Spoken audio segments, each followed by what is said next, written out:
some clean transit, clean energy, and climate investment to disadvantaged communities. That's the commitment I made, and we're keeping. Here in Milwaukee, we'll need $36 million in new federal funding to rebuild 6th Street.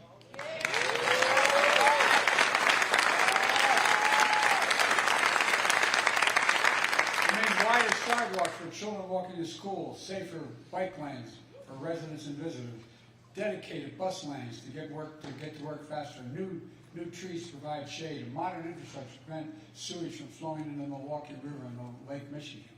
These are life-changing improvements. They're also going to make it easier for historic black communities in the north and Latino communities in the south to access jobs, school, and entertainment. Opportunities in the city and central hub, from watching the Milwaukee Bucks play to attending Milwaukee Area Technical College. And if I didn't mention technical college, I'd go home and sleep alone because my wife is a full-time teacher. Don't think I'm kidding. I'm not. We're going to ensure that good-paying construction jobs created in this project go to members of the community benefiting the very same project. On behalf of the congressional delegation, especially Senator Tammy Baldwin, who worked so hard for these funds, we're making sure that the construction materials of this project are made in America.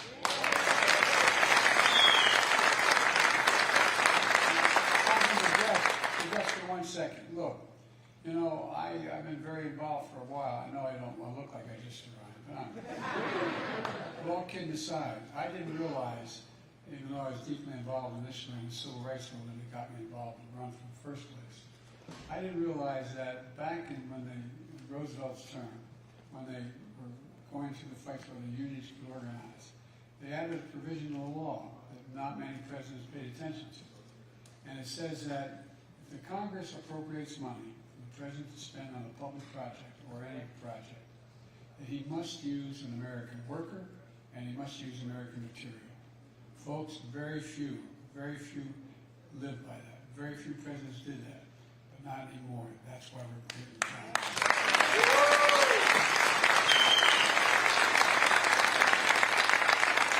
Look, folks, you've lived in and felt the decisions made decades ago. Today, we're making decisions to transform your lives decades to come, and we're doing it all across America. Let's be clear. This groundbreaking investment comes from 2 historic laws I signed with the support of Tammy and Gwen. My bipartisan infrastructure law, most significant law modernizing our roads, bridges, and so much more in generations, most consequential investment.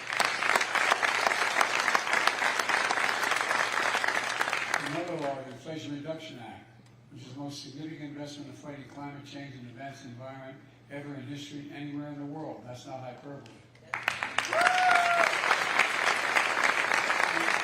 They're already making a difference. Look, let me give you one example.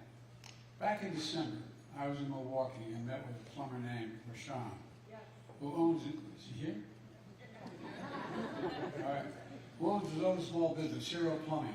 That's moving hundreds of pipes, lead pipes, so children and families in this community can turn on the faucet, clean water comes out without the risk of brain damage.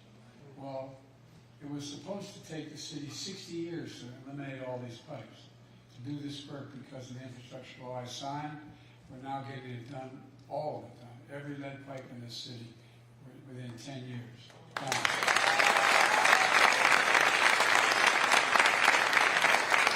I was proud to have Rashawn as my guest at the State of the Union address last week. Folks, we're on our way to delivering clean water to every American. We're on the way to delivering affordable high-speed internet to every American at low cost. The communities too often left behind, we're rebuilding. We're rebuilding the roads. We're filling in the cracks in the sidewalk. We're creating spaces to live and work and play safely and to breathe clean air and to shop at a nearby grocery stocked with fresh and healthy food. We're taking on housing discrimination, increasing access to home ownership, and building more homes and apartments to bring the cost of rent down.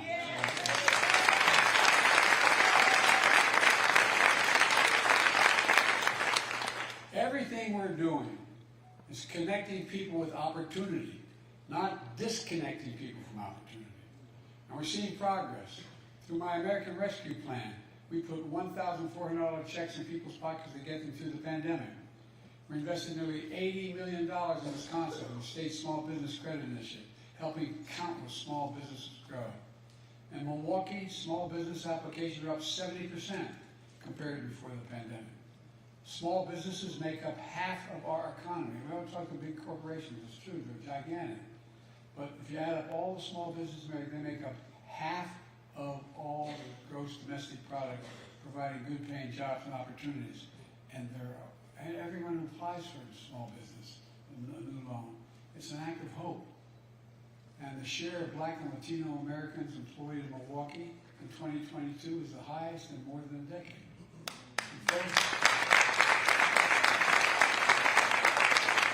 Wages are rising faster than prices, and now we have among the lowest inflation rates of any country in America, and we're still fighting to lower it even further.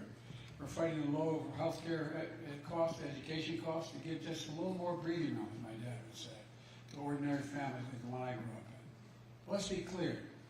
My predecessor was an ally, and his allies in Congress, including your Senator Ron Johnson, who voted, he voted against the infrastructure law that funds this project. They want to undo everything I just talked about. My predecessor talked about infrastructure week for 4 years. He didn't get a single thing done, not one. Ron Johnson, every Republican in Congress voted against the Inflation Reduction Act, which is helping fund these projects, and wants to repeal it. Look, folks, with your help, we cut Black and Latino child poverty in half because of the child tax credit through my American Rescue Plan.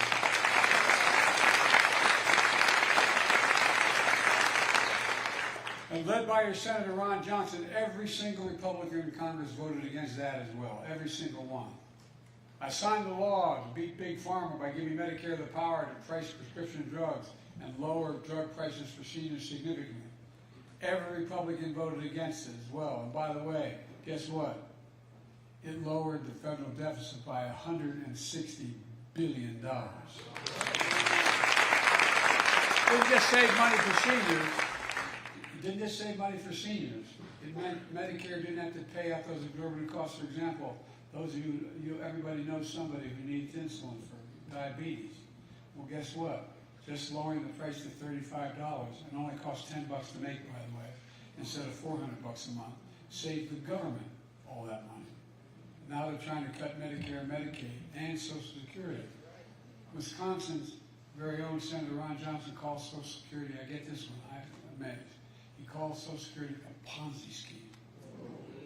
No, I'm serious, think about it. Did you ever think you'd hear anybody say that? A Ponzi scheme? Give me a break. No, just this week Donald Trump said cuts to Social Security and Medicare are on the table. When asked if he changed his position, he said, quote, "There's a lot we can do in terms of cutting. Tremendous amount of things we can do," end of quote. I want to assure you, I will never allow it to happen. I won't cut Social Security. I will not cut Medicare. Instead of cutting Social Security and Medicare to give tax breaks to the super wealthy, I'm going to protect and strengthen Social Security and Medicare to make the wealthy begin to pay their fair share.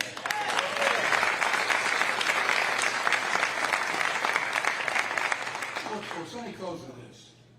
4 years ago this week, I came to office. Our country was hit by the worst pandemic and economic crisis in a century. Remember the fear and anxiety everybody felt? Yeah. Record job losses, raging virus that would take more than 1 million American lives. And for every life lost, there was estimated 8 close family behind. 8 children, mother, father, uncles, aunts. A mental health crisis of isolation and loneliness. A president, my predecessor, who failed the most basic duty any president owes the American people. The duty to care. Just to care. In my view, that's unforgivable. I came to office determined to uphold the duty that gets us through one of the toughest periods in our nation's history. And we have. And now we're building a future America full of possibilities. Building an economy from the middle out and the bottom up, not the top down. That top-down stuff, not a whole lot landed on my dad's kitchen table growing up. Investing in all America and all Americans to make sure everyone has a fair shot. We leave nobody behind. Look, our plan is working. America's coming back. That's America. That's what this project is all about. The project for jobs and justice, prosperity, and unlimited possibilities. And that's why I swear to God, I've never been more optimistic about America's future than today. Not because I'm president, because we're one of those inflection points in history. We really are. Things are going to change no matter who's president in a big way. They're going to change much for the better or much worse. All we have to do, folks, remember who in God's name we are. We're the United States of America. All right.